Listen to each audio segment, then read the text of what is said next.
Welcome to Raghavan naturopathy. आज बात करेंगे जो ब्रेन में बैलेंसिंग डिसऑर्डर, आदमी के बॉडी को बैलेंस कौन कौन ऑर्गन करता है उसके बारे में आप जब समझ लीजिए। ये जो ब्रेन है, ये ब्रेन ऐसे रहता है, ये ब्रेन ऐसे रहता है, ये फ्रंटल लोब है। और ये जो स्ट्रक्चर आप देख रहे हैं ब्रेन के पीछे, ये जो इसको बोलते हैं सेरेबेलम, यही स्ट्रक्चर ब्रेन बॉडी को बैलेंस करता है। यदि इसमें कोई प्रॉब्लम हो जाए तो बॉडी बैलेंस नहीं होगा। इसके अलावा ब्रेन स्टेम में ये जो ये थैलेमस है, ये थैलेमस एरिया जो है, ये पूरा ब्रेन स्टेम और ये सेरेबेलम मिलके बॉडी के मूवमेंट को बैलेंस करता है, चलने में हेल्प करता है। लेकिन एलोपैथिक में अभी तक जितना भी उपचार हुआ है, इसको स्पेसिफिक डिजीज को कंट्रोल करने का कोई सिस्टम नहीं है। जैसे कि किसी को सेरेबेलम में कोई बीमारी हो, वो अंग्रेजी डॉक्टर के पास जाएगा। तो एक्चुअली में इंग्लिश में हर एक आदमी को नींद का दवा देके, कुछ दवाएं, डिप्रेशन, नींद का दवा, ये सब दवाएं देके टाइम पास होता है। एक्चुअल का बीमारी ठीक नहीं होता। यदि मान लीजिए ब्रेन में कोई प्रॉब्लम हो जाए, इस एरिया में, ये एरिया है जो बैलेंस करता है, इस एरिया में यदि कोई प्रॉब्लम हो जाए, जैसे कि इसमें बहुत सारा डिजीज होता है। एक होता है डिजीज एमाइलोइडोसिस, इसके नर्व में डिफेक्ट है, इसके नर्व में ट्रांसमिशन का डिफेक्ट हो जाता है। जरूरी नहीं कि एक्सीडेंट होने पर ही हो।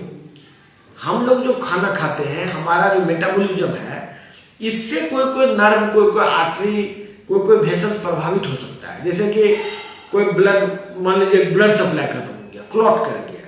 इसके अलावा उसका मेटाबॉलिज्म खराब हो गया, जिससे वो न्यूरोट्रांसमीटर नहीं बन रहा है किसी नर्व एंटीज पे। तो ये सब तो साइंटिफिक बातें हैं, लेकिन ये इतना माइन्यूट स्टडी एलोपैथ नहीं करता है बीमारी। वो क्या करता है, वो सिर्फ यही कहेगा आपको कि ये बीमारी ठीक नहीं हो सकता, इसका कोई इलाज नहीं है। इसके लिए हम आपको तत्काल के लिए, राहत के लिए कुछ दवा दे देते हैं।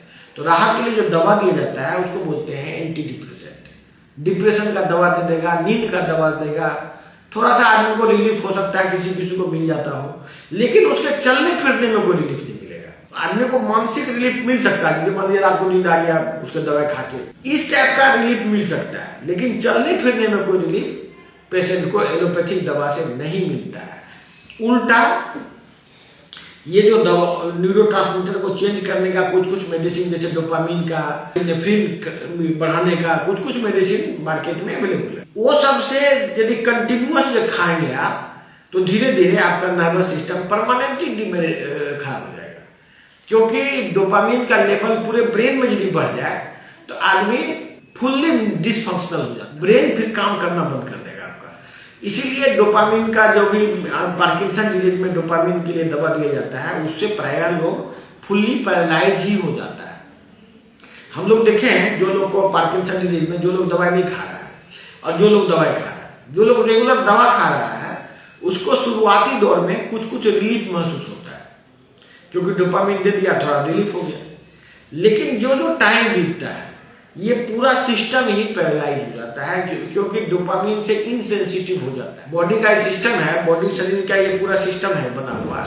यदि कोई भी चीज एक्सेस में आप देंगे जिसका बॉडी को जरूरत नहीं है, तो उसके प्रति बॉडी इनसेंसिटिव हो जाता है। जैसे कि डायबिटीज में होता है, डायबिटीज में यदि बॉडी में ज्यादा इंसुलिन दे दिया जाए तो धीरे धीरे इंसुलिन रेसिस्टेंस हो जाता है। वैसे ही ब्रेन में डोपामिन रेसिस्टेंस हो जाता है। जब इसके प्रति रेसिस्टेंस डेवलप कर जाता है, तो उस समय इसके बाद वो टोटली नॉन फंक्शनल आदमी हो जाता है और आदमी का कोई भी मूवमेंट नहीं चलता।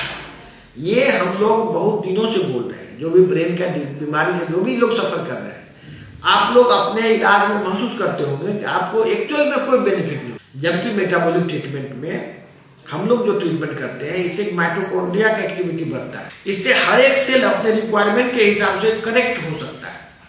हर एक सेल पर अलग अलग इफेक्ट हो सकता है इस ट्रीटमेंट का। इसीलिए जिन लोगों को ये बीमारी है, कोई भी बैलेंस का डिसऑर्डर है, कोई तरह का पैरालिसिस है, कोई तरह का स्पेसिफिक बीमारी है जिसका इलाज आपको एलोपैथ में नजर नहीं आ रहा है, वो हमारे ट्रीटमेंट को अपनाइए और हमारे दिए गए नंबर पर बात कीजिए। हो सकता है आपका लाइफ बदल जाए।